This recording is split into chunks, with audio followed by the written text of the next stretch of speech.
Welcome back with a new math tutorial. In this video, we are talking about representing a decimal. In this lesson, we'll know how can we represent a fraction by using the model. Then how can we write the fraction in the decimal form and in the word form. You will find that in question number 1. In question number 1, we need to shade the model to show each fraction. Then we need to write the fraction in the word form. So we have here in question number 1, 7 over 10.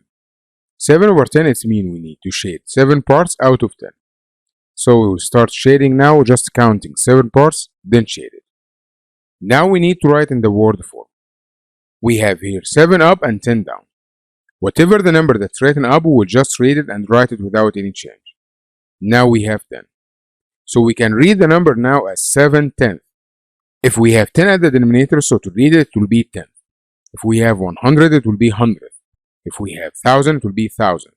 So how can we write that? We just write 7. Then now we have 10, so it will be 7/10.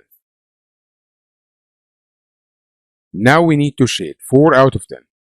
4 out of 10, it means we just need to shade 4 parts. Now to read the fraction, it will be equals 4/10.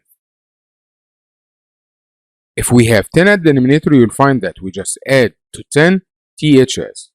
So it will be 4/10, 7/10. By the same way, we can solve question number 3. We just need to shade 9 out of 10. So it will be 9 parts out of 10. To write by using the word form, just we say 9/10.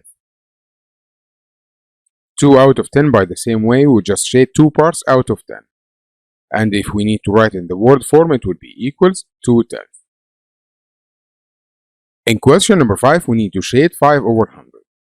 5 over 100, it means we need to shade only 5 parts out of 100. If you count the parts now, we will find that we have 10 columns and 10 rows. It means this shape will be divided into 100 parts. If we need to shade 5, just we count 5 small squares, then it will be shaded. Now we need to write this fraction in a word form. Just we will write 5. Now we have 100 down, because 100 written at denominator, so it will be 500. In question number 6, we need to represent 21 over 100. It means we just need to shade 21 parts out of 100. 20 will be represented by 2 full columns, because each column will be represented by 10. So we have here 21. That means we represent 2 columns, because the 2 columns represented by 20. After that, we will just shade one small square, because we need 21. So we have 20 for the 2 columns and one small square. Now we need to write it. So all what we have to do, just we say 21 hundredths.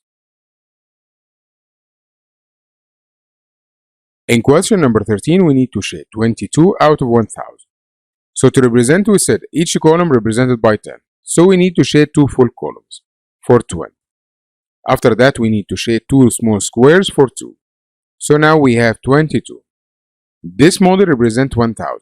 So if we have one square represented in 10 parts, it means represented by 10. If we have a square divided into 100 parts, it means this square represents the 100. But once we have a cube, we will use it for 1000. So to write the number in the word form, just we read the numerator, which is represented by 22. And the denominator, because we have 1000 down, so we say 22,000.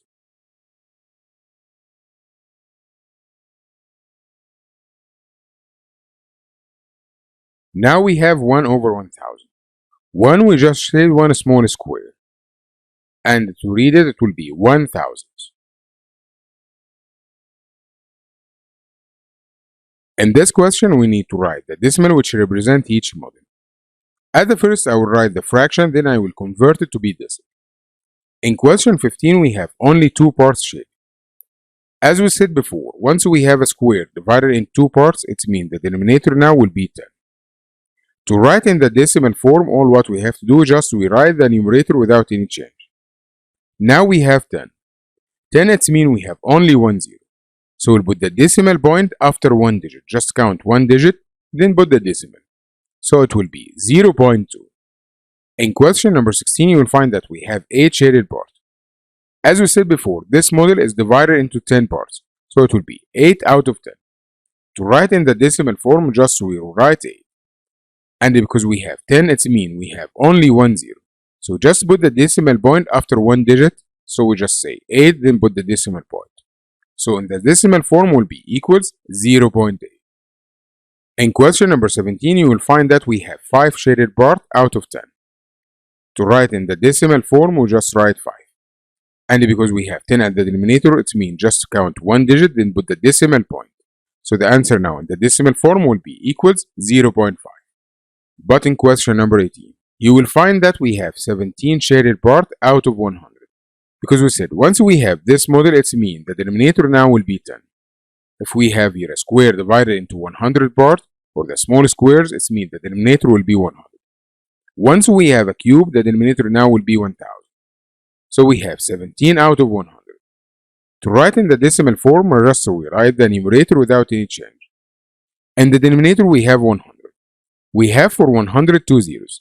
So we'll just count 2 digits. Then put the decimal point after 2 digits, so it will be 0.70.